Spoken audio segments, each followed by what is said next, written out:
and of course, as parents. So, therefore, in today's session, we will talk about how blended learning provides students and teachers the opportunity to continue teaching and learning beyond the walls of classroom. Now, without any further ado, may I please introduce our four eminent panelists. Ms. Charu Bajaj, the founder and Chief Executive Officer of Skills in You, awarded as Woman of the Year 2019 by the Federation of Indian Chambers of Commerce and Industry. Ms. Charu Bajaj, the founders of Skills in You, is a lady with sharp acumen for business and passionate vision for changing the dynamics of learning. After serving for 17 years as a trainer, she has embarked on the journey of creating Curio and hasn't looked back since. Welcome, ma'am. Thank you. Our second panelist is Mr. Anirudh Gupta. He is a leading entrepreneur, an eminent writer, and an enthusiastic social worker. He is an environmental engineer by qualification and has also done his master's in international business. Mr. Gupta is also a leading educationist. He is the CEO of the renowned DCM Group of Institutions, which has branches in various parts of North India, and is a leading charitable organization serving the cause of education since 1946. Welcome, sir. Our third panelist is Ms. Supriti Chauhan, an educationist and advisor on school systems. She is currently engrossed with the role of principal at Raghav Global School. Ms. Chauhan is a skilled professional in staff development, educational leadership, and consulting, who strongly believes in creating a collaborative learning environment and supporting members of the teaching learning community to discover and develop their best. Welcome, ma'am. Thank you, sir. And a fourth panelist is Ms. Onika Mehrotra, Director of Kalka Group of Institutions. She is a leading educationist, manages higher secondary schools and institutes in India and in Kuwait for more than 30 years. Besides education, she is deeply involved and dedicated in providing services to the needy through organizations like HelpAge India, Cancer Patient Society, Education for All, and various community work. Welcome, ma'am. Now, without wasting a single minute, I would request Ms. Charu Bajaj to start the session. Over to you, ma'am. Thank you so much, Simran. And hello to everybody. It is so good to meet all of you. I know it's a paradigm shift from where I was just sharing it with Supriti ma'am that we are so used to physical sessions where we actually get to meet the teachers and establish that emotional connect. But I think it's a nice and pleasant, welcoming change where we are able to reach out to more people. So I would just like to give a little glimpse into the current scenario. Just a few months ago, there was this big shift that happened from a physical space of the classroom to a virtual classroom. And the entire learning scape, it kind of went through a lot of changes. That's when we started grappling with a lot of questions. So the questions were, whether the screen time should be, what kind of screen time should be given to the children? Should the teaching methodology remain the same as it was in the physical classroom? Are the learners ready for such a change? And are the parents going to cope up with this kind of a change in the change in the scape? So these were the kind of questions that we were grappling with, and we are still grappling with. But there was no respite, and suddenly there is some movement where the unlock has started happening, and now the schools are planning, okay, in case there is going to be an unlock, so what is going to be the post COVID scenario? So what is going to be the kind of time that the children are going to invest inside the classroom? Whether it is going to be the long 6 hours or 8 hours of teaching learning session, are we going to alternate the number of days, or is it going to be like the children are going to come in batches? So when we were thinking as a training team and as educators, when such brainstorming happens, I just thought that it's a good idea to pick up the topic of blended learning, because when we talk of blended learning environment, it means we want to mix it up all. And when I say mix it up all, it doesn't mean that we want to confuse the learner, or we want to confuse the parent, or we want to confuse the teacher. I think the right mix of everything is going to help us sail through this scenario. So actually, when we talk of a blend, what is a blend? So Blend is basically providing a lot of learning experiences for the enhancement of learning. That's practically what we mean by the blended learning environment. So I have this small PPT that I have created for you so that it might be helpful for you when you go back to your classes, or as a parent when you sit back and reflect on the current practices. So I'll just share my screen with you, and then we'll talk one by one on the aspects.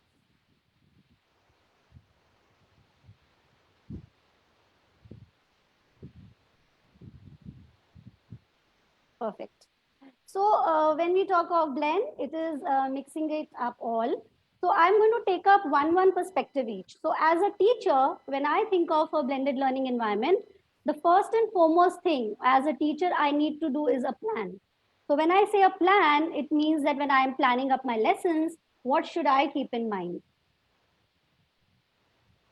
In a virtual space, when we think of a blended learning environment, I think flipped classroom is something that all of us have must have practiced at some point in time, or would have attended a live session, or would have at least read about what is a flipped classroom. So here I would like to shift your focus that when you are planning for your virtual sessions, please consider a flipped classroom module. And how am I going to do that? So, flipped classroom basically means that whenever a teacher is designing a lesson plan, of course, they have some kind of learning outcomes in mind. And as we are all educators, we know that we have to move from lower order thinking to a higher order thinking. Now, when this shift is happening from a lower order thinking to a higher order thinking, the teachers have to plan that the movement happens in a very smooth manner. So in a flipped classroom, basically what happens is that the lower order thinking skills, so something like which the child needs to have the knowledge about, or has to seek information about, or has to develop a little understanding about, it happens from the learner's end. So once the child kind of accomplishes the knowledge and the understanding bit, and when he comes face to face with the teacher on the virtual platform, in a case right now, the higher order skills are being taken care by the teacher. So when I am doing my lesson plan, I can actually do a knowledge and an understanding which can be done by the learners at their end. Now, how do I do that? It can be through a sharing, which you can do. I'm going to talk about a few tools also in my session. That what are the various tools the teacher can be using in a flipped classroom mode. So you can ask the children to gain the knowledge or an understanding on the given topic, and when they come face to face with you, they can then of course delve deeper into a critical thinking or a creative thinking kind, or a logical reasoning kind of understanding on a given topic. So I strongly recommend that right from your primary classes to your secondary classes, please get into a flipped classroom mode, even for my kindergarten children, because I work very closely with the kindergarten students. So they can actually go through the story sequence in advance, or they can go through a little movie in advance, and then they can come back and they can relate to it a little more, better when they are face to face with the teacher. The next bit that I really would like to recommend is the gradual release of responsibility model. So when I say a gradual release of responsibility, I think it's a very, very self-explanatory term.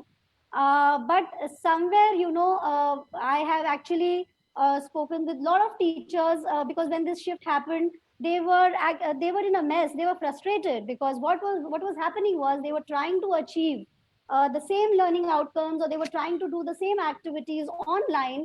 However, when the scape has changed, or when we are going from a physical classroom to an online classroom, if we are trying on to the same methodologies, of course, it's going to be a big gap there. So a gradual release of responsibility happens that the teacher introduces the concept. So she gives the input about the understanding, the knowledge, the information. So all of that is given by the teacher. However, when some kind of a higher order thinking has to happen, whether it is related to your logical reasoning questions or some kind of analytical questioning, that the child has to do in an autonomous way or with the parental guidance. So that is the reason, in today's session, we are going to talk a lot about how the parents can intervene when the blended learning is happening, how a self-learning can happen, and how a teacher can kind of blend it so that she can adopt either a flipped classroom module, or she can adopt a gradual release of responsibility model. So when it comes to planning your lessons, I would strongly recommend please keep either or in mind and then start with your planning. Uh, Yes, so plan, plan, plan. Even when we were in physical spaces, as a trainer and as an educator and as a consultant to various organizations, I have always emphasized on planning. So a virtual classroom doesn't mean that, this burden is off your head. Believe me, for the webinar, we have been planning like for 1 week. So you have to be getting into a planning mode. So when you are planning, I think I'm a very, very strong supporter of self-learning. So how will self-learning come? The model that most of my schools have been adopting is the inquiry based model, and I would like to introduce you to all of you to that.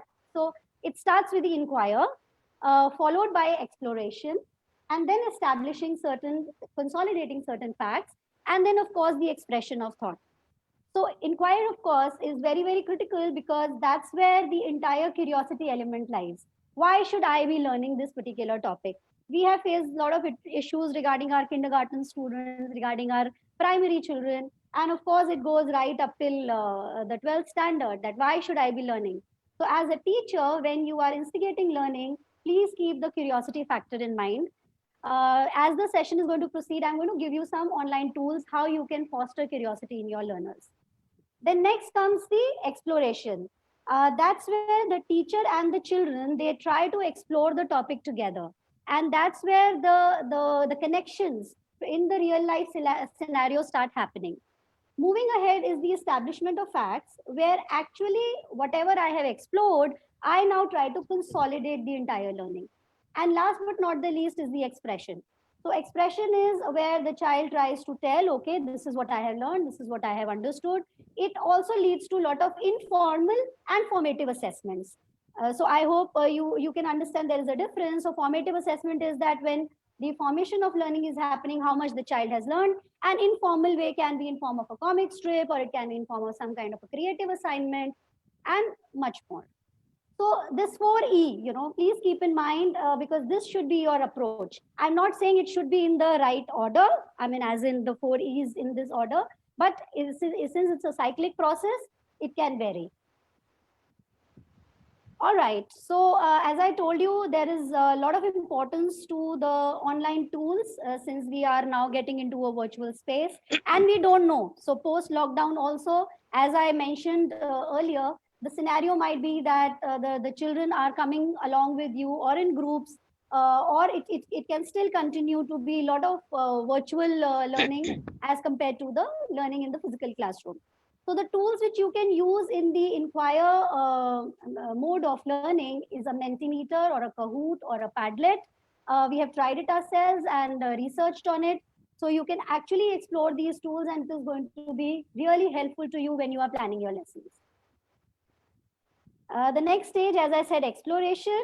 So the tools that you can adopt can be Google search, it can be your YouTube, or it can be Seesaw app, because again, this gives room for a lot of creativity. And I'm sure Supriti ma'am is going to touch into details about this when she's going to talk to the teachers about how they can plan or how they can equip themselves better. Then comes establish. So Screencastify, Hangouts, and Flipgrids. These are the three things that I would recommend when you are getting into the establishing the concept mode. And then comes the expression, of course, in form of Google Docs, so much can be explored. Pixton is for the comic strips, and for Quizlets, of course, the assessments can be conducted and the teachers can know the understanding of the learners. This is really critical. So, when you think of blended learning classroom, I think all of us are currently going to be focusing on the learner engagement. The learning in a physical classroom is more around the emotional connect, the warmth which goes from a teacher to the learner. So it is more about how you are, your physical presence, and as we say, your verbal and non-verbal communication both count. However, in a virtual classroom or when we are getting into a blended space, a lot of things change. You might or you might not get the kind of interactive response that you get in the classroom. So it's more about perception management. So I think this is something which all of us should remember. So it has to be well perceived and well received by the learners. So please keep these three things in mind, that what is the emotional response to your content or to your exercises that you are doing with the children. So when I say emotional response, are the children feeling connected to your topic? Are the children feeling connected to your methodology? So the emotional response becomes very critical here. Then comes the intellectual response. Of course, the instructional experiences which the children are getting, is it helping them move from one ladder to the other? Or as I said in the beginning, from a lower order to a higher order? So the intellectual response is very critical. So you can actually do a quick test in between to see whether the children are with you, or you have just lost them in between. And the third thing that is again a very critical element is the environmental response. So how what is the current environment of your learning space? Are the children comfortable in that environment or not? And the second aspect to the environmental responses, is that going to bring around some environmental change when the child is going to go back to the real world? So I think this is very important, because we are seeing that a lot of mental health issues are coming up and a lot of social issues are coming up. So when I say an environmental response, are we still able to hold intact the social and emotional quotient of the children, is something that we have to really look into when we are transacting the lessons. Because I also have conducted a lot of classroom observations online. So I see that the children just get disconnected and the learner engagement goes for a toss. Of course, the parent involvement plays a very big role here, because all of that environment is created by the parent back home. And of course, Onika ma'am is going to talk in detail about how the parents can help in this process of blended learning.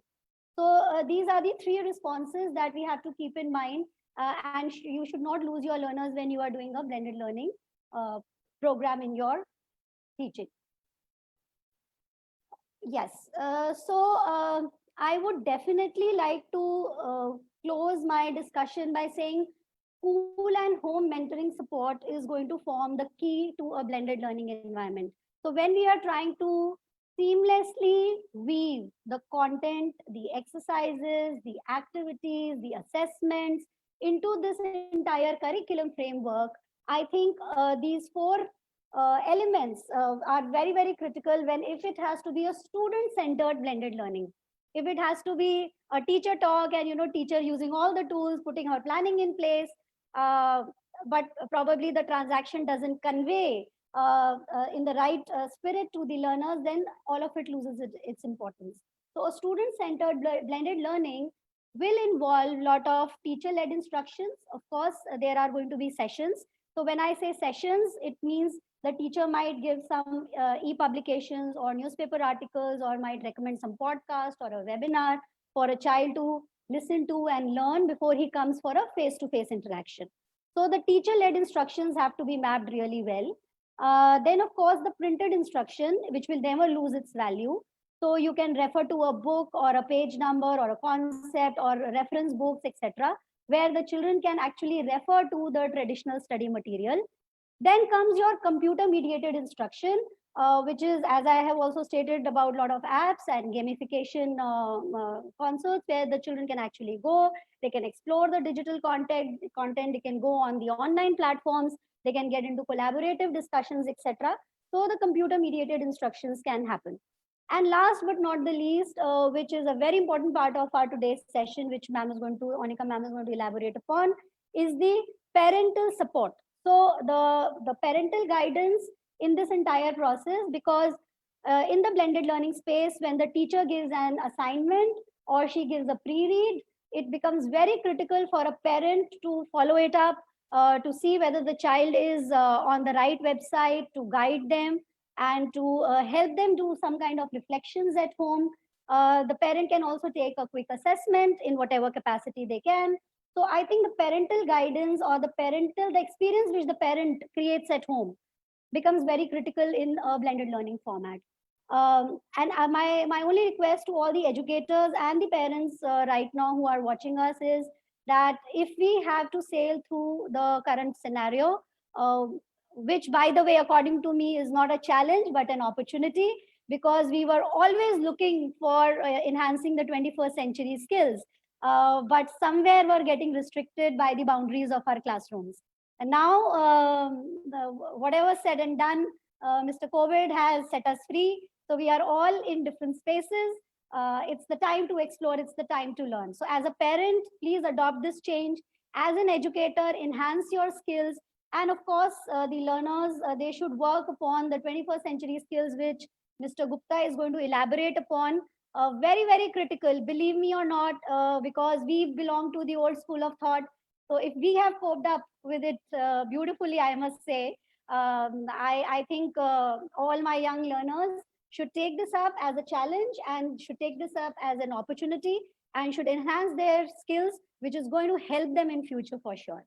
So on this note, I thank you so much for your patient listening. I am going to request Supriti ma'am to further delve into how, as a teacher, I can brush up my skills and how I can enhance my skills to cope up with the blended learning environment. Thank you so much, and over to you, Supriti ma'am.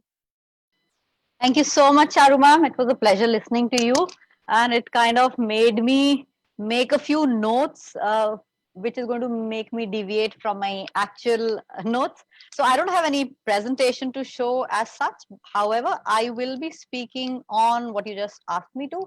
Plus, as I said, I made a certain notes, and I think if I kind of complement those, if I can complement those, it'll help the teaching community. So let me start with a little anecdote that happened a couple of days ago while I was on my rounds. I'm saying the word on my rounds, virtual rounds, in the Google Classrooms that we are running for our children. So I hadn't been to one of the grades, the senior grades, the humanities, grade 12, for a while. I think almost for 2 weeks because I was more busy with the junior ones and the preschoolers. So when I went in the class and I popped in and just to say a hello, I generally don't tear up easily, and especially in front of people, because my first reaction and response is, okay, what can I do to handle a situation? But the sharing that the children had to make there actually teared me up, because I never expected that this lockdown is going to affect the older ones so much. So they were missing seeing faces.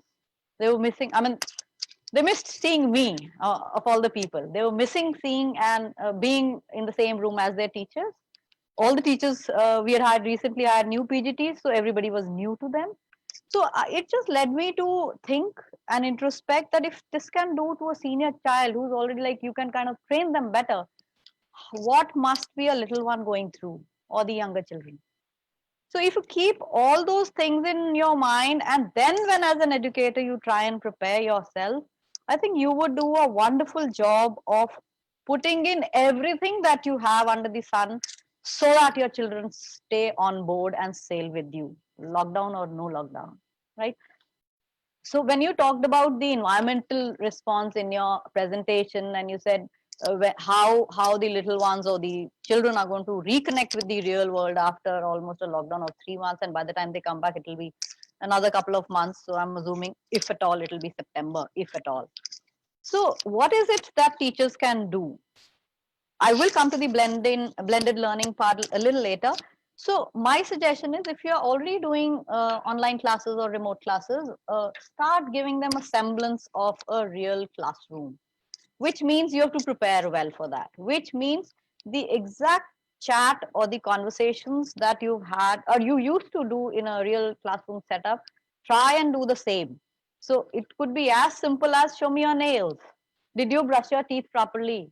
Did you comb your hair? Are you wearing your school uniform? Even if the children don't wear the school uniform, at least encourage them to wear the school shirt. That's a connect. I mean, it may seem silly to you, why are we insisting on doing that, but it gives a semblance of real world to the child, who would get up, dress up in the morning, brush, freshen up, and wear a school shirt and sit in front of the screen. It'll also teach a child to be how to be presentable when they are online. Most of the times you would know a child or a parent would be lying down on the bed in the background, and people would be just walking by.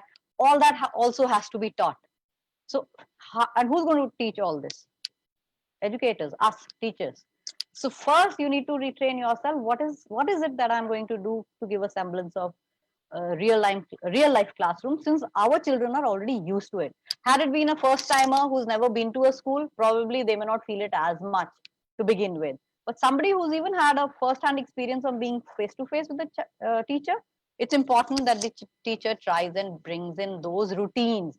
Uh, Circle time needs to be called something else, because all our lives we've taught our children sharing and caring. We can't do that anymore, because we have to tell them safety first, health first. So redo your circle time, rename your circle time, or maybe a circle time without holding hands or without huddling together. How can we redo it? So begin with that. So it all brings me to a simple solution or a simple statement to: you need to blend it all to give a semblance of normalcy to the children. So blended learning is a supporting strategy supported by various models and tools. You need to equip yourself how or what best is will work in your classroom. Charu ma'am also mentioned, are the learners ready for such a change? So I would say learners are always ready, whether they are kindergartners or whether they are middle schoolers or senior schoolers. They are always ready. They are the first generation, 21st century learners. They're born in this century. They may probably know a little more than us, and if you really give them the right direction, they would know more than us within a matter of time. It is us who are not ready. It is the parent who is not ready. So basically, it is the adult community who's not yet ready to accept, adapt, or be flexible. So mentally, I would say. So superficially, people would be saying, okay, yes, I have to do this or I have to do.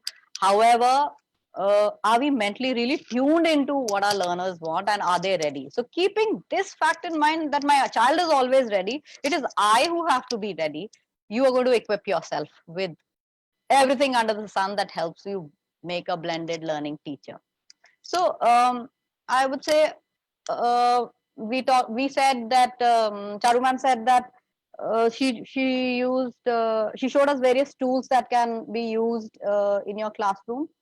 If I have to kind of mention those tools, I would say there's certain things which are already doing. She talked about flipped classroom. I'm sure everybody's on Facebook. I'm 100% sure everybody's on Instagram or Snapchat, or you've attended webinars, or you've attended e-conferences and podcasting, Twitter, YouTube, so many things. They are all part of blended learning model.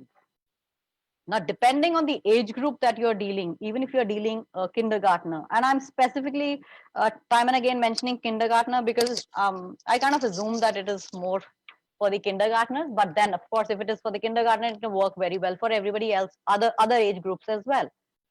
So start with what you know the best.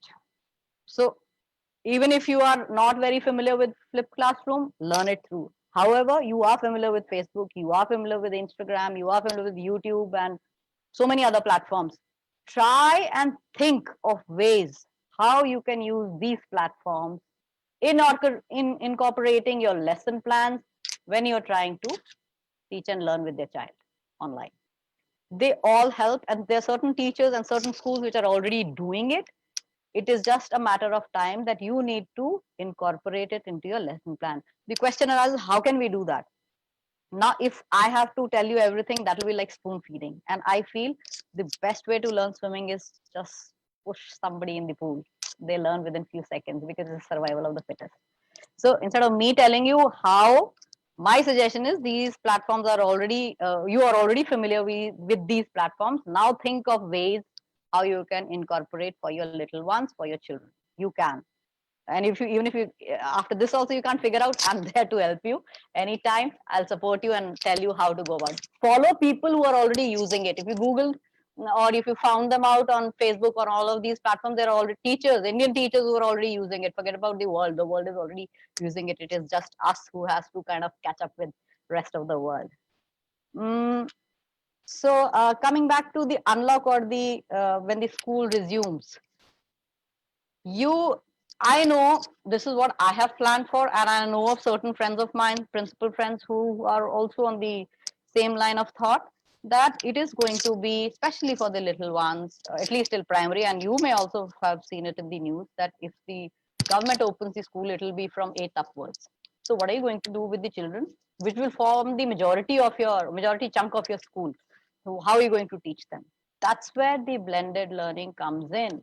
There is no other way for you to move forward but to accept, adopt, and sail your way through using blended learning methodologies or strategies.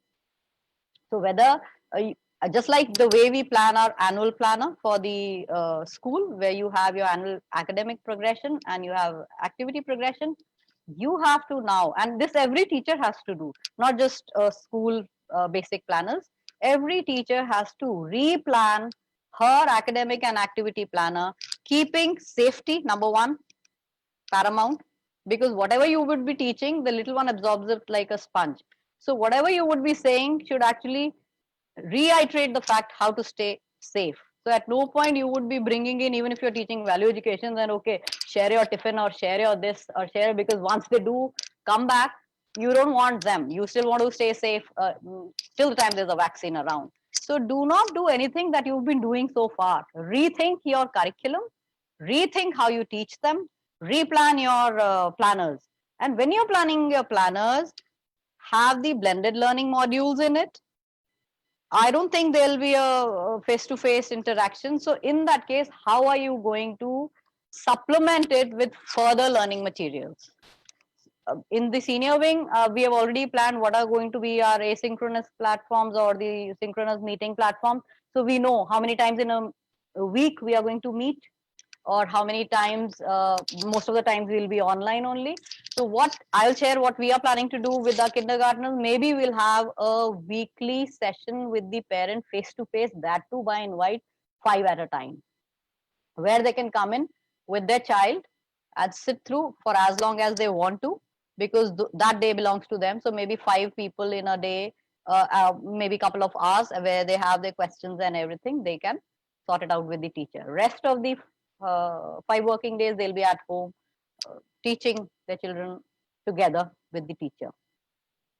Okay, another thing, the gradual release of responsibility, what Charu ma'am said, and the school and the home monitoring support. So this, the answer or the statement that I just made was to actually supplement. So how or what you can do is the way you make your lesson plans, which is a very, let's say, official and a technical document, which basically maps your teaching transactions in the classroom. Now try and create a learning plan. So the difference between a lesson plan and a learning plan is, learning plan, and I'm talking only for the kindergartners or the maybe the junior section. The learning plan will essentially have instructions for the parent or the guidelines for the parent, which is taken from your lesson plan. So it's like you hand holding the parent with a document where you can support your parent community in teaching what you already plan in your lesson plan. So my teachers are now making learning plans instead of the lesson plans, because I think it right now the time demands, we can't be doing 2 things. So I'm taking their learning plans as my lesson plan, because those learning plans are going home. So it's like, instead of a 2-pager lesson plan, it's now an 8-pager or a 10-pager learning plan, because we're giving every little detailed instruction to the parent based on the lesson plan. So that's something you can do to support the home environment, so that both of you are doing things which are similar in order to help your child to learn.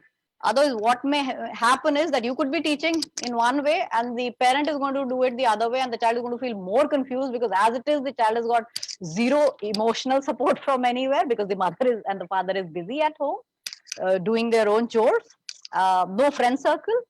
Keep that in mind, that here is a child whom you have to support and be together sailing on this boat, right? Okay. Charu ma'am also mentioned about 4 E's, so probably I'll just supplement it. What those 4 E's essentially do to your children is they make them more independent. So you're blended learning, what you're going to create as in your lesson plan, will make your child not only independent, it is going to help your child solve problems, because independence brings confidence for a child to think of solutions to the problems they face, any kind of. It'll help your child to network well. Now, network is a very adult term that I've used, so probably collaboration would be more feasible. Self-advocacy, to be able to tell the teacher confidently how he or she feels, to be able to communicate well with the teacher. These are the few skills which I feel are going to help the children if teachers begin, or rather fortify, their blended learning skills. Okay, I think I'm running out of time. Charu, am I allowed another few minutes before I wrap up? Am I allowed?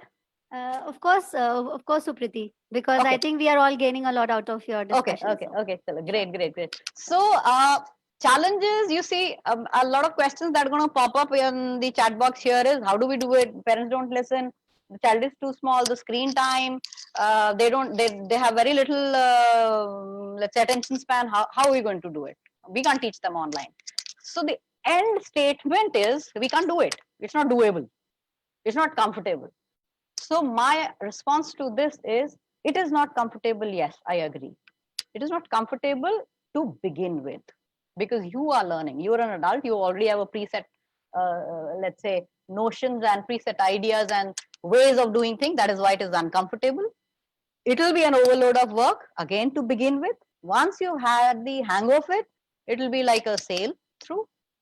There will be technological issues. There will be, okay, how do we know whether the children have access to internet or the gadgets? So right now I'm just telling or sharing all the challenges with you. So all these challenges with you, because these are the questions I get thrown up with whenever I talk about this. So my response to all of it is, whatever said and done, if we have to only look at the challenges, I don't think we can move forward. So even if there is one benefit in blended learning, even if there's one benefit in anything new that you acquire to teach and learn with your children, I say let's go ahead and do it, because now is the time to do it. You can't back off saying it's very challenging, it's an overload of work. If you've chosen this profession to be an educator, to be a mentor to children who look up to you, to the future citizens of the country, I think it's time that whatever we can catch hold of, whatever we can do to make teaching learning a seamless process for our children in these difficult times, we ought to do it. That's something that I tell my teachers, and I think I'll do the same with everybody else. Benefits, there are plenty. So I think Charu ma'am has already mentioned, so I'm not going to take you there. What I'm going to probably share with you is that if there are so many challenges, why do we do it? We do it because we need to create a normalcy semblance for our children. The schools are not going to shut down.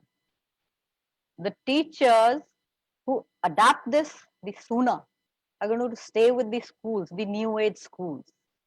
And the teachers who don't probably will be redundant educators who need to upgrade their skills. Because a person like me have already started hiring people online who are sitting in some corner of the country, and they can remotely teach from that corner of the country. So I really don't need anybody who has to be present here in Noida, because I really don't know when will the schools open for the little ones. So those who are well equipped with the information technologies, with computer skills, and who has a mindset to adapt and be flexible about new strategies of learning, are the ones who are going to sail and are the ones who are going to stay put in this post-COVID scenario. So my request, or what I'm going to suggest to all educators is, so throw this mindset out that it is challenging, it is not doable, and adopt a mindset, a positive mindset, that if I acquire these skills, I'll be a teacher who will be most sought after. It doesn't matter whether you are in city A, like I'm from Noida, so it doesn't matter whether you're from Noida. I have a couple of teachers who are teaching from Allahabad and Hyderabad and Agra. So it really doesn't matter where you are from, because they have adopted the technological tools so well. They're doing exceptionally well with the parent community and the children. So it's time you adopt a positive. That's the rule number one, or that's preparedness number one for you to adopt a positive mindset.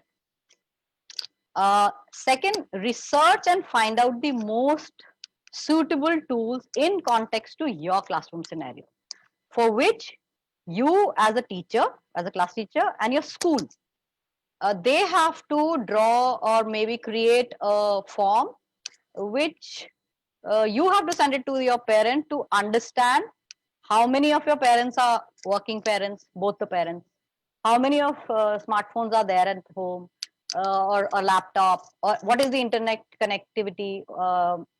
Then will they be able to support their child if the child is studying from home? When you have data like this, you will be able to actually put your children or customize plans for them. There could be children who may not have access to the internet or the gadgets. In a scenario like this, what are you going to do?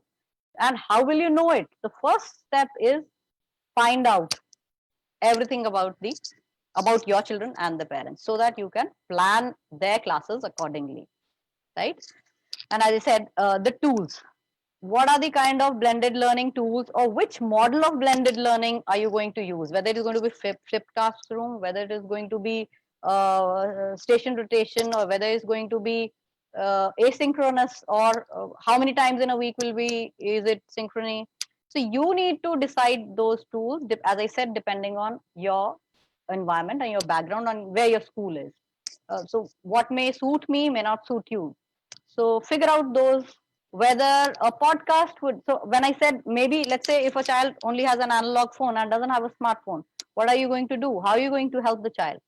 How about podcasting? For podcasting, you don't need podcasting can also be done not only through an app, but also just by recording your voice and sending it to on an analogous phone. So figure those tools out and put them in your lesson plans. Blend your classrooms with other tools other than face to face.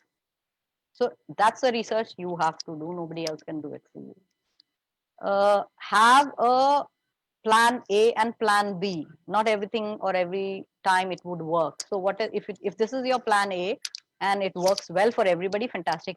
If your plan A doesn't work for a couple of children or some of your children, then how are you going to work it out? Everybody has to sail together in this boat. Blended learning has, it maximizes when you have a support from the community who's practicing it.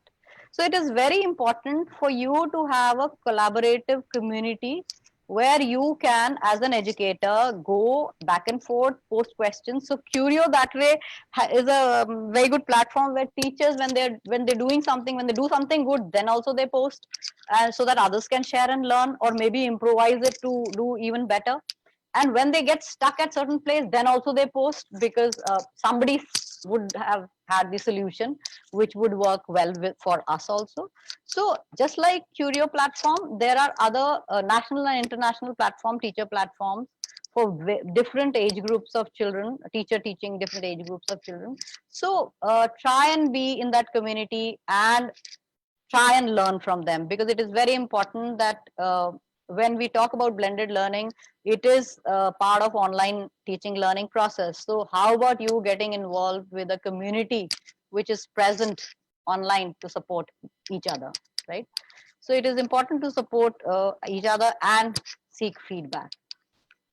So I think I've covered just about everything else.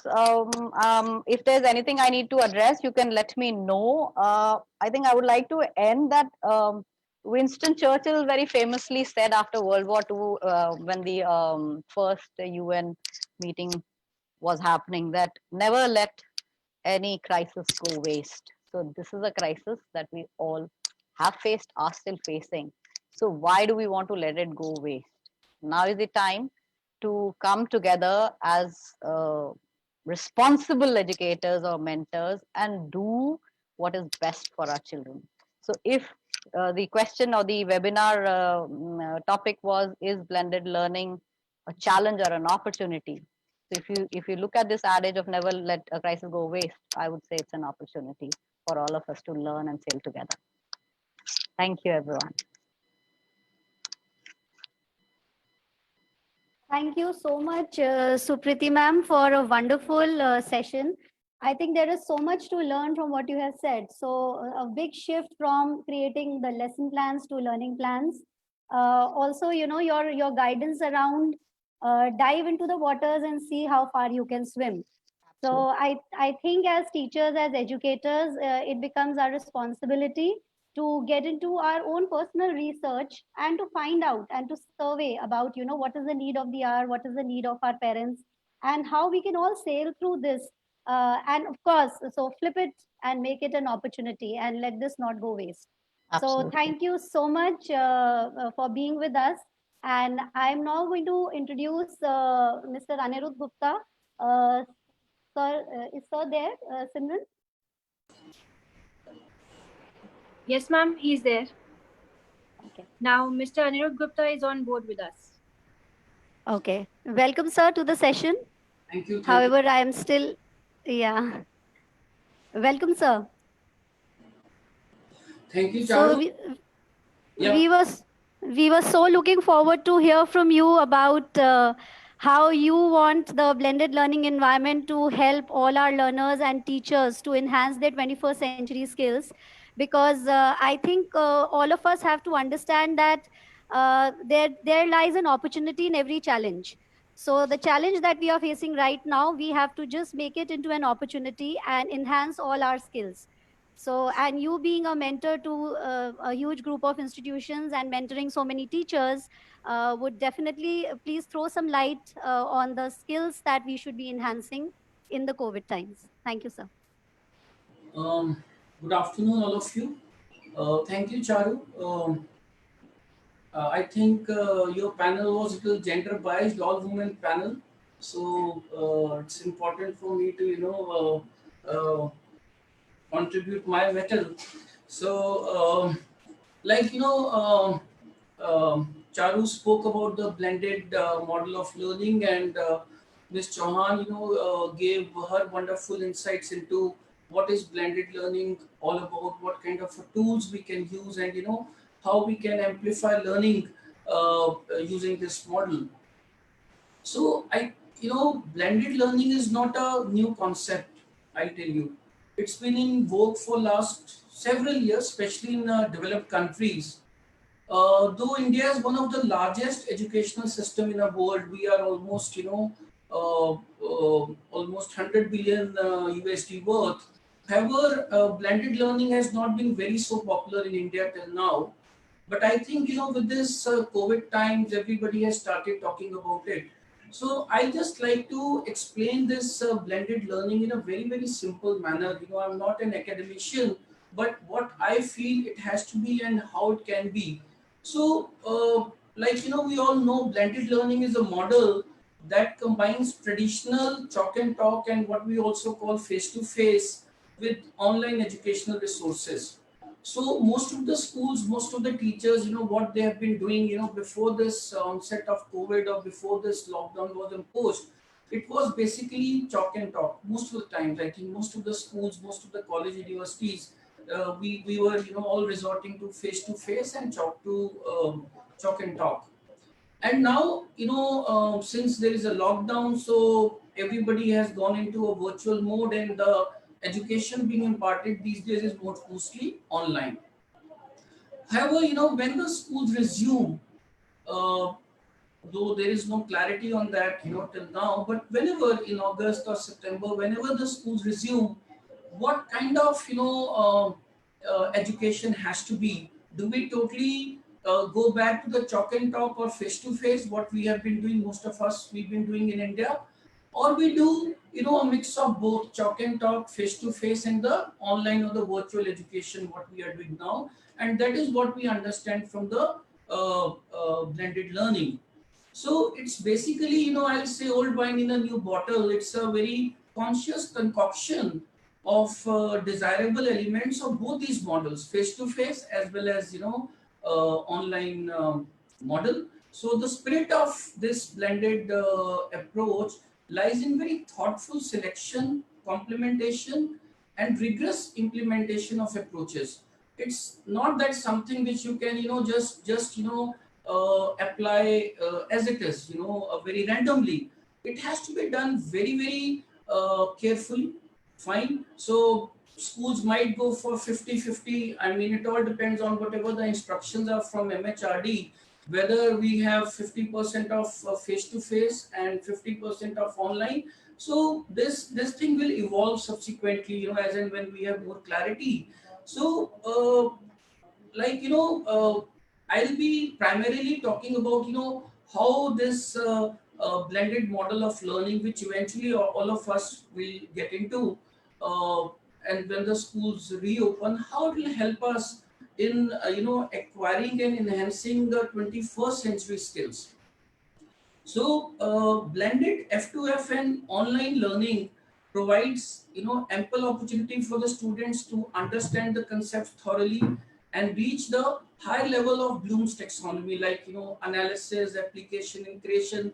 Charu was talking about higher order thinking skills.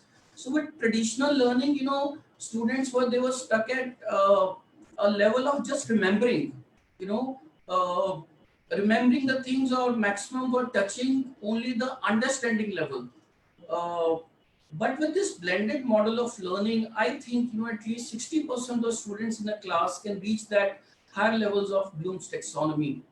If I may say so, face to face was preparing the students for examinations, and there was a lot of criticism that it is killing creativity, there's no personal touch. Wherever the blended model will be preparing the students for life, preparing the students for various challenges. So I mean, though it has both pros and cons, which I'll be talking about later. So talking about the 21st century skills, what are the 21st century skills? So I will divide the 21st century skills into three parts, learning skills, literacy skills, and life skills. So if I talk about learning skills, what are the four C's of learning skills? Creativity, communication, collaboration, critical thinking.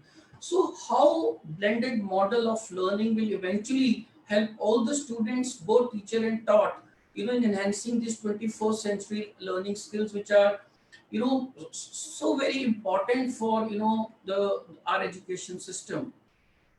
Firstly, talking about creativity. So the learner at the center of learning is in a blended learning environment. The student is provided numerous opportunities to utilize higher order thinking skills like ability to create, reflect, introspect, analyze, and evaluate. So this thing will certainly enhance the creativity, which like face-to-face model, people used to criticize that used to kill creativity. Communication, the online learning platforms like we see nowadays offer great variety of communication tools such as email, announcements, news, instant messaging, online grading tools like Ms. Chauhan and Charu were talking about, so many different tools like Kahoot, and like the list goes on and on. Online discussions, Dropboxes, all these communication tools, they offer great flexibility in terms of ensuring timely communication. So after creativity, the communication, I think it'll be the blended learning will be doing amazingly, good to the communication amidst the students. Then collaborative learning, so unlike traditional classroom, I think blended learning offers a great platform for, collaborative environment for all the participants, even teachers, students, and it substantially increase collaboration amongst the learners, between the instructor and the learner, which makes blended learning strategy one of the best online training platforms. As the learners use many collaborative tools such as blogs, online discussions, instant messaging, I'm just talking about, so they are able to collaborate with each other in much, much better way. In fact, for the last almost 3 months now, the kind of engagement we had even with our teachers, with the parents, with the students, I was hardly, able to get time to connect with the teachers and the students. And now we are doing it, like effectively. I mean, we are in touch with everybody, and not that we've been able to collaborate and talk to them more often than what we are doing before. Amidst themselves also, even the relation between the teacher and the student, the bonding has really improved. So critical thinking. So blended learning, I think it caters to the self-paced online concept through which students can gain a basic understanding how to think critically. So all these four skills, critical thinking, creativity, collaboration, communication, they will get boost, they will amplify by, if we are able to put in place the blended model very, very effectively in our schools. Then literacy skills. What are the literacy skills?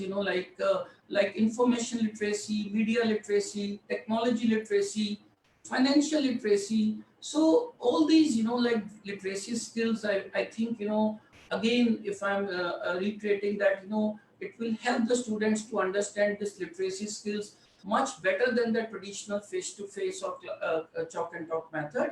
And then life skills, I have used this anecdote earlier in one of my webinars also. Like a teacher was asking the child that, okay, beta, what do you want to become in life? So the child, every child was responding that I want to become a doctor, I want to become an engineer. So one child, he told the teacher that, ma'am, I want to become happy. So the teacher, she was amazed. She said, like, I asked, what do you want to become? So child said, I want to become happy. He repeated. So the teacher said, probably you do not understand the purpose of school education or the education per se. And the child said, ma'am, I understand the purpose of education. Probably you don't understand the purpose of life. So the life skills, I think, which is so very important, how we are, dealing with these challenging times. It requires, life skills. It requires communication skills. Crores of teachers, lack of teachers, they've been able to deliver education through online platform. Why? Because of their technology skills, because of their communication skills. Had they not been imparted these skills in the schools, I mean, it would have been extremely difficult for them to get into the virtual mode online overnight. So life skills like flexibility, leadership, initiative, productivity, social skills, all these life skills, I think with the blended approach, we can, like foster these skills much, much better than what have been doing before. So what Charu said, we have to see an opportunity. All the teachers, I think this is the best time for all of you to learn, to unlearn, to relearn. Nothing is difficult. And as my fellow panelists said, you have to dive deep yourself. Nobody can help you.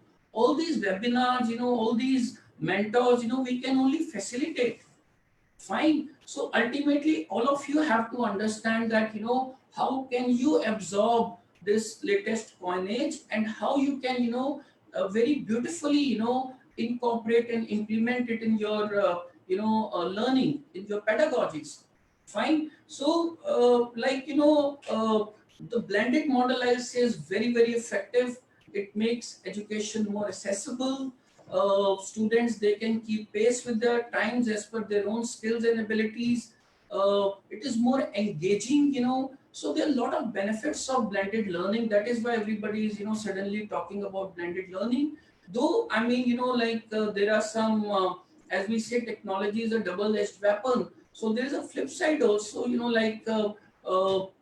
the risk of cyber security, high maintenance cost, our dependence on technology. So I think, these the flip side what I'm talking about is not something which we can't handle.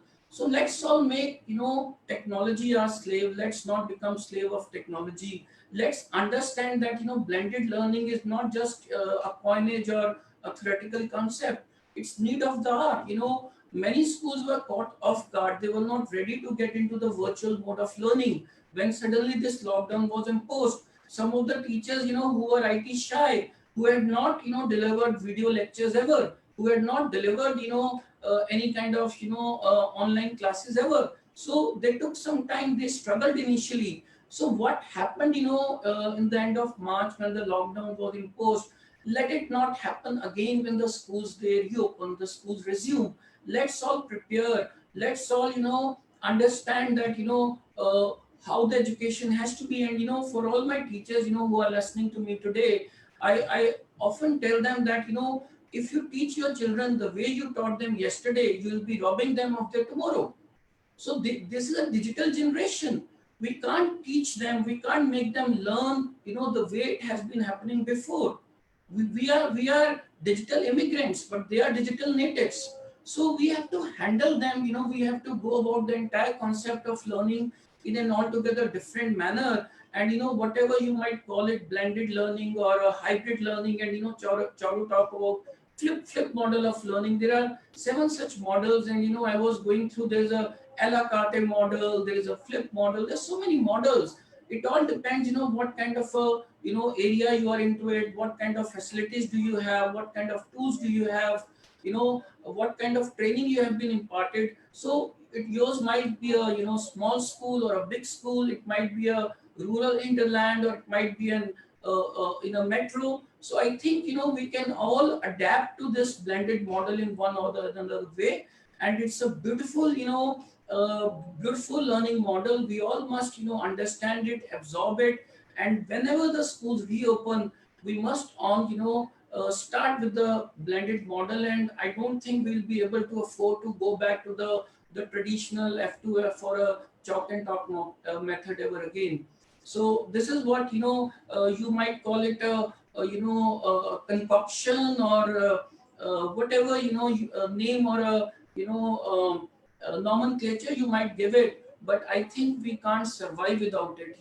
So as I always say, digitize or perish. So for all the teachers, for all the parents, for all the educators, for all the leaders, it's time for us to, embrace technology. It's time for us to incorporate all these, skills into our pedagogy, in our curriculum. So I think this is the only way forward.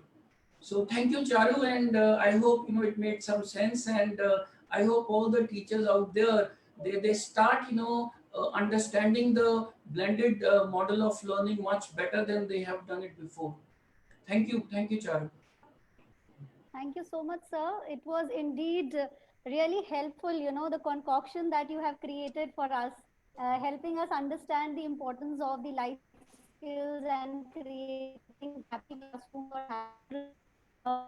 Very beneficial. And as educators, as teachers, all of us will get into this endeavor of realigning ourselves, as you said, unlearn, relearn. So we'll get into that mode, and we will definitely try and brush up our skills. So thank you so much, sir, for being there, because your words really had a lot of impact in the audience. Thank you so much. I could see all the notes that are coming in and the comments that are coming in.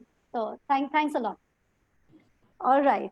So as we move forward, I think the last bit of our session, and yet really, really important, because as educators, as school owners, we might be harping on a lot of things. We might be planning, replanning, learning maps, getting into a blended learning environment. But all of that is just the 50% of effort, because the rest 50% comes from our parents. So I would now invite Anika ma'am to throw some light on how are the parents going to take up this blended learning approach. What should we do as educators to make them ready, so that they receive this knowledge and can help in this entire endeavor of helping our children to cope up with this new learning environment. So over to you, Anika ma'am. Thank you so much for being with us. So over to you now. Thank you, Charu, and I will not take much time because already lunchtime. I don't want to bear the brunt of my teachers who have to cook and do all the household work, and as well as do the online teaching. So coming quickly to my whatever I have been told to speak on, I would first thank Charu because I could so connect with what you gave a glimpse of the kind of teaching which has to take place.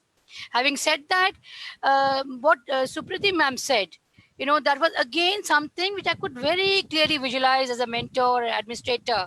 Why I'm saying that is because we have also had planned the thematic curriculum already. An extensive thematic curriculum which was interlinked with other subjects, as we say STEAM or STEM or whatever. You see, so it was beautifully rotating around that theme or concept. So this is what we came up this year. We thought we were going to plan it out, and it really came handy for times like this because we immediately connected to our parents and then gave them the outcomes, why we have framed this curriculum. You have to understand if the parents are aligned with you or they know the concept as to why we are teaching and how we are teaching it. What are the teaching outcomes, learning outcomes? What is experiential learning that will take place? What is the extended learning that will take place? And then digital learning that will take place, along with value education that will revolve around this chapter. So when Ms. Chauhan was talking about it, I could so relate, because when this happened, as Gupta ji was saying, some schools were caught off guard, and so were the parents. So after a fortnight, I realized that we did give instruction to the parents, but when I pitched in, and spoke to the parents, and told them, look, this is how we are going to adapt. We're going to go slow with the curriculum. We need you to give your support. We know you all are doing your various work also, but the trust became stronger. The bond became stronger. I'm of the belief that it's a triangle: the school, the parent, and the student. If the tie snaps off, Charu, there's no connect, and the purpose of teaching doesn't sustain or retain. So it was very important to rope in the parents. And believe me, as Gupta ji also rightly said, that online teaching has been a part and parcel of the developed countries for years ahead. But in India, I think most schools had already started. I mean, we for one had already started, like for example, worksheets going online, or giving them an assignment online, teaching them a content before we started with the book or the content we had. They were going online with the smart boards, so they were tuned to it. But this was a complete break off between the school traditional learning and actually being at home. So now the parents are more playing the role of surrogate teachers, you see. So it's very important for them to understand. So I took up a topic with my parents as interpersonal skills. I wanted to tell them clearly that when we teach, we have a certain pedagogy or the pattern, and there's a purpose behind it. This is why we teach, so that the child learns these interpersonal skills like communication, verbal, non-verbal, decision making, leadership, so on and so forth. But you being at home, you have to relate yourself with the school learning. So they understood the concept.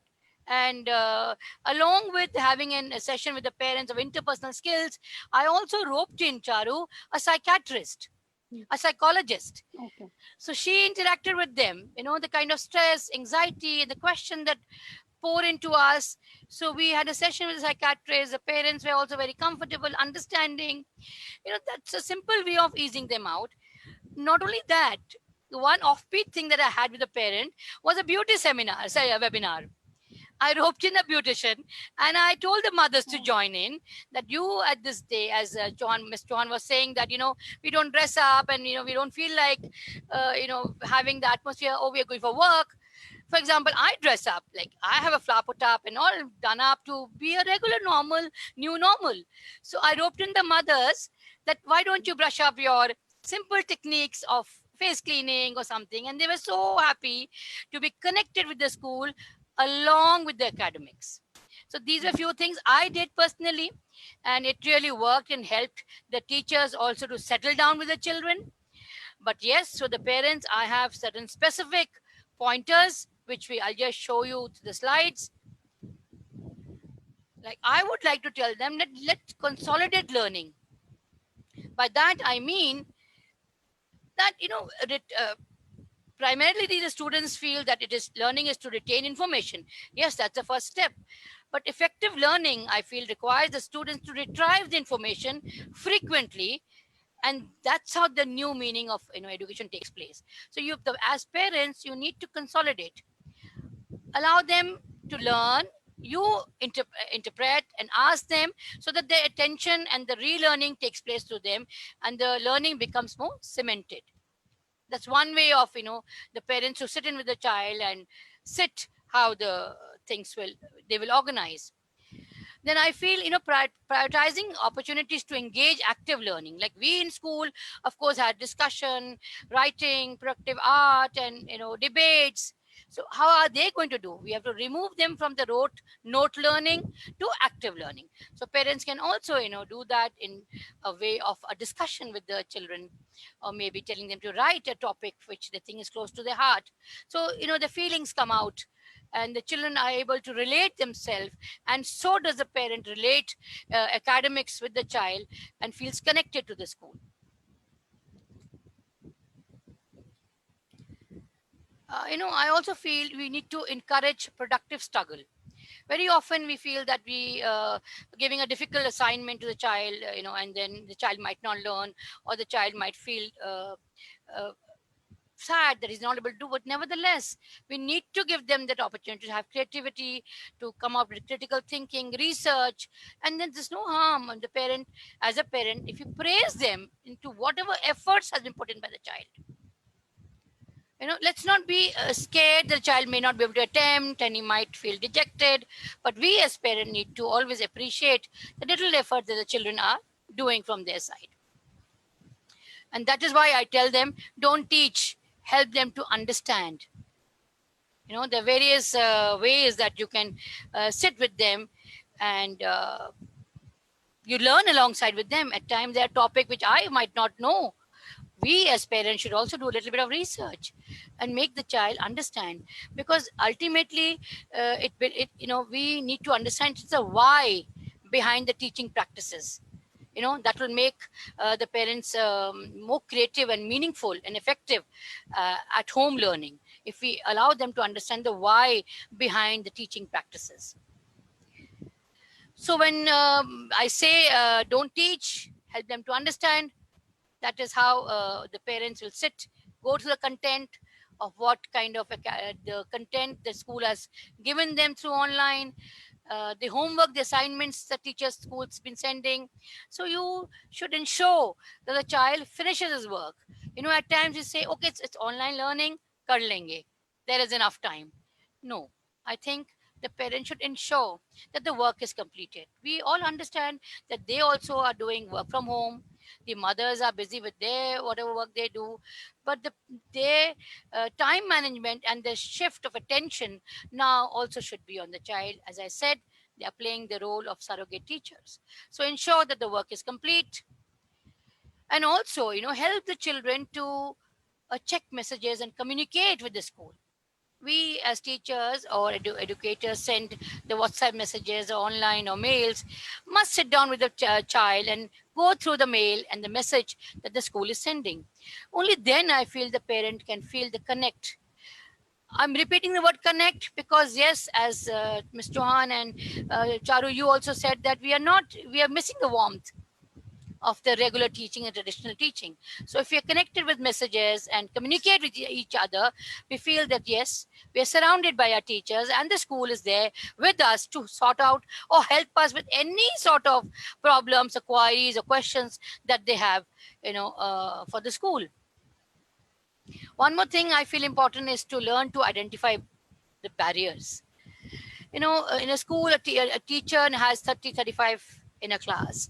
And when she does this group discussion or dividing into different groups or aligning them into different categories, the teacher knows by now what kind of difficulty level a child feels. And then she arranges her time frame or teaching methodology according to the need of the child. And then hence here, the parent also now need to do that. They need to put that, that hug around the child, or maybe the finger wagging, or the protection that the child needs, the comfort that the child always had with the teacher, that he or she could come across and put the question without any inhibition, without being told, okay, sit down, I'll tell you a little later. No. So this is how the parent also has to move in and identify the difficulty the child is facing while understanding what the teacher has given through the online classes. So that motivation or the hug or the little bit of pat on the back goes a long way to the child. So as parent, it's important to see the need of your child and understand that. That's why I always tell them, you need to enhance your interpersonal skills. Whatever we have learned, age-old methods might have been redundant or obsolete. You need to brush and be with the changing times as parents. And hence, it was very important then to be connected with the school. Now that you're, connecting to the school through online and with the teachers, please understand why a certain kind of pedagogy is used by the teacher to teach that particular content. So if you're able to understand the need, you'll be able to understand your child better and help the child to that kind of a learning which he feels is disconnected with the school, disconnected with the peer groups, and is no longer in that kind of a surrounding which he was. So to allow that not to precipitate in the child, the parent really has to play an important role here. Yes, we can personalize the learning. We have to adjust the schedule. The child, has a different studying pattern. So you can adjust it according to the need of your child. The school might be giving you a pattern as to when and how to do it. You can adapt to your atmosphere, the surrounding you have at home. Someone might have their own difficulty to adjust to that the pattern the school has set. You can always personalize it as the need arises according to your home environment or to the materials that you have at home. So it's a very important time for the parents to engage in such kind of gestures, which will go a long way to the child's growth. We as educators are always there. As ma'am said, that we will do a 5 or 10 parents together and understand their difficulty level. So I think the parent should at this time connect with the school and in a better manner to help the children. The other way I was thinking, another concept was encourage growth mindset and then mix genius learning accordingly. So I gave them a takeaway to my parents. I made this wheel and I had, growth mindset, mindfulness, empathy, critical thinking, self. And there were various little things that parents could do with the children. For example, I told them every day, rotate this wheel and see where it stops. Let's see where it stopped today. So they said, express a gratitude to someone. So they played this kind of games together with the child and they learned these interpersonal skills. It was one way where the parent could really understand the child also, especially on self or empathy or maybe mindfulness. So in mindfulness, I put up like, give individual attention to whoever I listen. Sometimes we are not attuned to listening to what the child is saying. We snub the child abruptly to say, okay, I'll get back to you. We have to learn to listen to what the child is saying. Similarly, allow your children to be active listeners. If they listen carefully, they will be able to understand the instruction given by the school and hence be more productive and be able to do their work more meaningfully. So these are the kind of takeaways I gave to my parents, and it was a really helpful thing, which while they could help apart from teaching, I really didn't want to burden them that, okay, this is the schedule, go by it. So the flexibility pattern was given to the parents, wherein they could adjust their time slot and then give that quality time to the children. So apart from academics, these little games or mindfulness, these activities were given to the parents. And I also told them that please limit the distraction. We have to keep our children focused. With online learning, the screen time has really gone up. So here the role of the parent really comes in, where they have to limit the use of the device. They have to ensure that the work is completed as well as they are online with that productive class that they're doing. And apart from that, I think they should also monitor the screen time that a child is indulging. You can't allow to get away with the fact that since it's online teaching, oh, I have to be online, dad or mom. So, but you really have to monitor that kind of screen time and limit the distraction. And yes, as I said, you have to make space for learning, create it, a similar space for a child to achieve the best in a quiet place, comfortable place, dedicate space that is strictly devoted to learning. So parents really have to now rope in themselves and ensure that if not the complete school environment, but what best they can give from the kind of space that they have, and then take a step forward to help the child now that they are playing the role of a surrogate teacher. Yes, they need to maintain breaks such as snack time or recess. These small things also allow the child to move away from the strenuous teaching that is taking place. If the adequate break is given to them, the snack time, the meal time, the kind of food that they're eating, it also goes a long way in helping the child to adapt to the new technology. So giving the rightful break, such as snack time and recess, will also help the parent to enhance the teaching.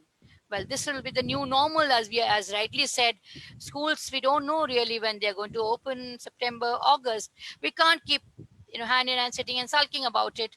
That schools are no longer there, so that what are we going to do? This is what the school has given us, forced us to do.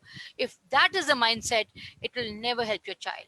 So your mindset really has to be attuned to the new technology that has taken place in terms of blended learning. And that is why, Charu, I really thank you for taking this session on blended learning, because I've attended so many webinars and they talk about productivity post COVID or beyond during COVID times, but blended learning has not come across. And the need of the hour is blended learning. We have to tell the parents that, look, this has what we have been teaching them through the curriculum or school or smart boards. Now you also have to come in and help your child in online teaching, so that your child doesn't get a setback or you are not pressurized as to what is this new normal. So it was a very good opportunity for the parents and teachers also to understand that blended learning is a need of the hour, and that's the way forward. If we are not able to adapt, we will not be able to help our children to move ahead. One thing I would also advise the parents here is to allow them to have an interaction with their friends, maybe through a video chat. Don't cut off your child with the rest of the world. He or she is just surrounded around you. That connect that the child had with the peer group, and the chit chat that went ahead, the little secrets being spoken to them, this is what the child must be missing. So allow them to have a video chat or a FaceTime with their friends, if it's permissible, so that they feel that yes, what they are doing at home is also followed by their peer group, or what new their friends are doing, which they could also adapt. So interacting with their friends, dear parents, you must allow your children to interact with their friends with various modes that they have. And I would say that you must mix screen time with old school learning mediums. That is, overuse of screen time can have adverse impact on the young brains. So it's important to mix up traditional learning they can do at home with screen time. Take out printouts and hard copies, encourage them, book reading, request them to have, read a text from the textbook that they have. And I would request the parents to keep in touch with other parents as well as with the school, because that's the best way they can get any little help, support, advice at this such kind of time. So I feel this is the way the parents can adapt to the new technology, keep them updated, and help the children, because ultimately education should be child centric. We at school are doing our best to create whatever environment we can create for our students to make them comfortable. Our teachers are actually running round the clock to come up with creative ideas, use as much as technology they can. But having said that, I would like to conclude by saying that this is not a vacation for them. There has to be a schedule. We have been there for more than 60 odd days, and each day, we think, okay, what next? So it cannot be a vacation time for them. So they need to have a schedule. Please schedule a proper timetable for our children, keeping the recess as well as the chit chat with the other friends, engaging them in some activities. But don't treat this as a vacation. As even Chauhan ma'am said, that when we are doing online, we have the students coming up with uniform. They're not just yawning and coming up with any casual dress.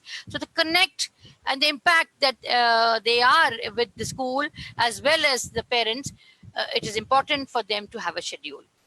So this is what I felt the parents can do. Come up with this wheel chart. You can take a picture of it or later use it as a little help to have an activity with your children, because you cannot always overpower them with academics. You need to blend again with academics and the little bit of interaction that they have with you in a creative manner with the materials that you have at home. Don't go overboard and scratch your head and say, oh, we don't have this, I don't know, how do I get? So I always say, kabar se jugaad. You have waste material at home. Why not use that productively? I saw a mason when working in my house, he had a bottle and he was doing a little POP in the house. Now you're saying, how can I mix that powder and the water? What he did was he cut that a big bottle we had for some purpose, and he slit that and it became two little separate containers. And he used that into mixing the POP and the water, and he was beautiful at doing it. So I then realized how conveniently, people use this kind of waste material into productive teaching. So as parents, try to use as much as you can with waste materials to be productive. Like I gave them old CDs and I allowed them to make it as flower hangers. So these things are also, we are telling the parents to use best of waste material and engage that material into teaching. So I hope you can pick up these ideas and implement it while you're teaching children at home. Thank you, Charu. Thank you so much, ma'am. It was indeed a very fruitful session because the practical ideas that you have given would be very helpful for our educators as well as the parents who are watching the session. So thank you so much. Okay, so over to you, Simran. As we come to the conclusion of this webinar, I would like to thank all the panelists and all the participants for taking out the time and listening to the blended learning formats, which can now be implemented in the classrooms and at homes, because we want the parent-teacher partnership to go a long way and help the children sail through this time. So over to you, Simran. You can conclude the session. Thank you so much, ma'am. And thank you so much to all the speakers. That was really enlightening. And I hope all the viewers out there must have taken a note of it. And I personally have got stirred and stimulated. So I am very happy to attend this session. As you know, we are running out of time. There are a lot of questions the audience have asked, but we won't be able to address it today, but we'll try to address it tomorrow in our session. So thank you so much, everyone. And that was an absolute incredible session. And thank you so much to all the panelists for sharing such lovely insights with all the audience over here. Thank you so much once again. Thank you. Thank you. Thank you so much.